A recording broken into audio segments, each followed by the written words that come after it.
very unpronounceable for the rest of the world. But yeah, Jussi Korhonen from Tampere, Finland.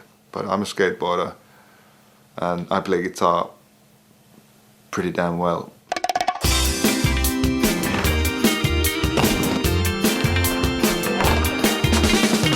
Yeah, late 80s, there was no shadows of the war anymore, no shadows of the Soviet times or anything, although it was behind the border, but Finland was the Iron Curtain.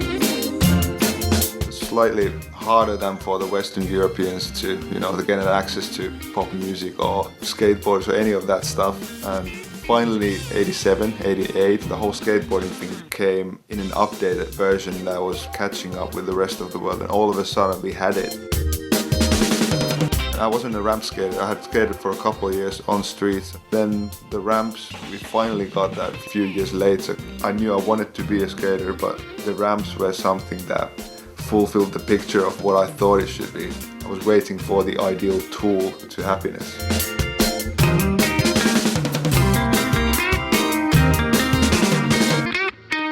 I had just got to my first vert ramp with my friend. It was an indoor ramp in a warehouse for us, basically for free, and a nice new vert ramp.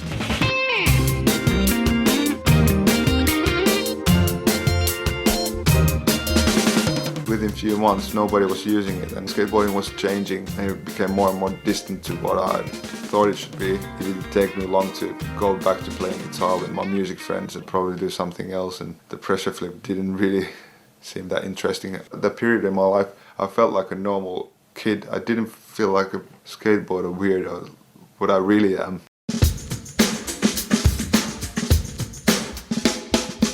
Because of the history, we have to do the military service. I just went to do the army thing as soon as possible, and that left me a few extra months to think about the whole situation. And I did remember having the key to the ramp, and I thought like, hey, maybe I should go skate, because I didn't have any money, and that was just there. I took my pads and went to the ramp, and it didn't feel too bad. Started getting my tricks back, and it was probably the 5th time when I got caught doing it, because nobody had heard about me in a long while, and they didn't know that I skated again.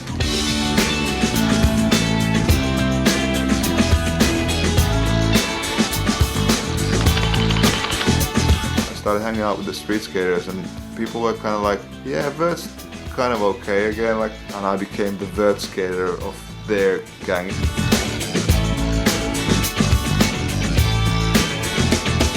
And it was really, really welcoming again, and it didn't have a future. It was this weird moment of like having no future at all.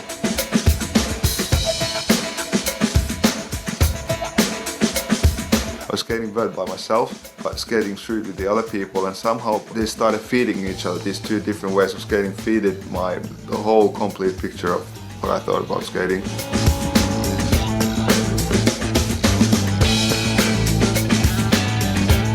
From like mid-90s onwards, the whole snowboarding thing was obviously massive in a country that has snow for 7 months a year. Skateboarding was still fairly small, but snowboarding had a lot of money, and there were expos and there were trade shows and there were demos, and all of that stuff came from snowboarding.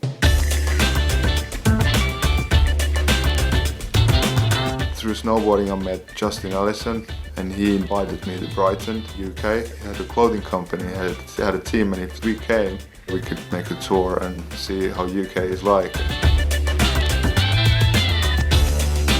And I think going to UK was the first eye-opener. That was my America. And that led into the situation where I thought like maybe I should go outside the country and see how skateboarding in the other countries, what is it like. In my case, the contest skater career happened only because if I wanted to meet somebody in terms of skating, I would have to travel to another country. You go to a contest and then you meet all the people at once and you get to skate with them, and if it all goes well, people even give you money.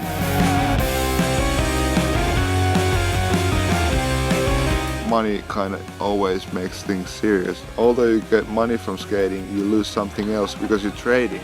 Basically, you're giving out love and people give you money, and it's almost like prostitution in a way.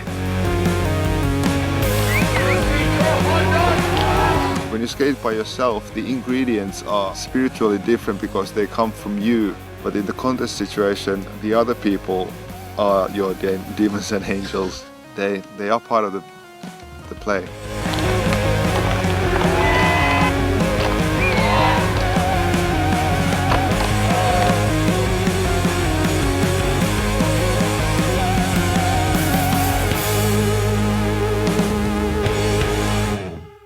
Since skating vert for so long, and I felt like I need something besides the normal vert contest skating, and then the mega ramp stuff was happening in America.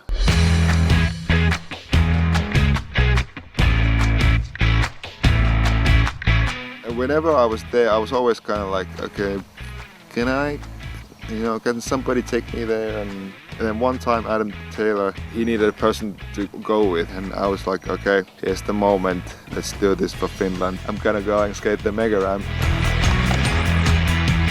I knew that if I ask how these things are done properly, if I get all the equipment that I think I would need, I might be able to do it successfully. This stuff is used in the intergalactical warfare. I went there with Adam. He skated for 15 minutes on the quarter pipe and warmed up, and then I just stayed on the quarter pipe and thought like, it doesn't feel too bad, and I think I have to jump today. All it took was just like, okay, take me up. I was like, okay, here we go, and then tick, tick, tick, tick, tick, tick, tick, tick, tick, tick, tick, tick, and it felt like somebody just hit you with the biggest baseball bat in the world. I survived. It felt like nothing before, and I tried for 17 more times and made it because Bob came along. He didn't skate, but he came home and said like, man, this is your chance, like you have to land this one, and I actually stood up straight melon over it. The most exciting part is that you have to do the quarter pipe. There's so much air time that it doesn't feel like skating ramps or skating like anything, it feels like flying. That was it for the first season, and I had to wait all the way to 2010 when they opened the Woodward ramp.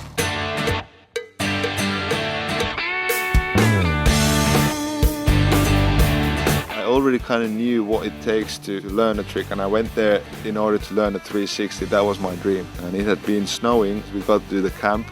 There was about 2 feet of snow everywhere and proper winter, and we were shoveling off the snow from the mega ramp. So basically you have 2 shovels and the biggest skateboard structure in the world.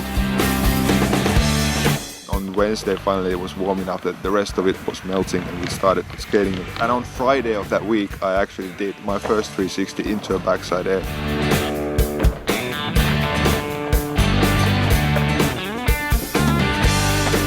I was the guy from Europe that had done it. I was asking around, can I come to this contest, and I got to do a little bit of mini mega. That's how I got my spot in the X Games, because I was active and I was willing to travel to the US, and I was learning something every time I went skating.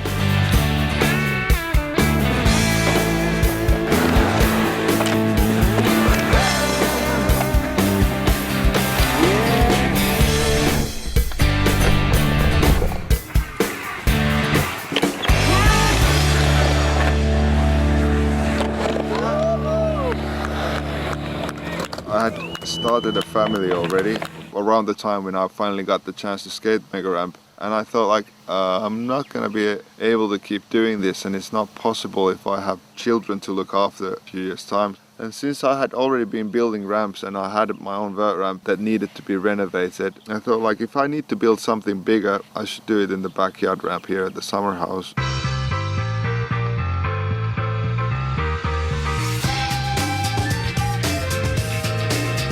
Been up to building a ramp. When the time came that I had to start fixing my vert ramp, I just thought like, okay, this is the moment. I'm gonna have my own little mega things. It's reality now. We are in the vertical zone. The new edition is all about getting high. It has a radius of 420, mostly legal.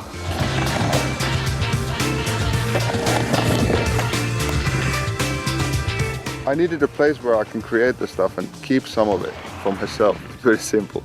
With my private ramp, I'm just trying to keep doing what I originally started doing when I started skating vert and what was inspiring me.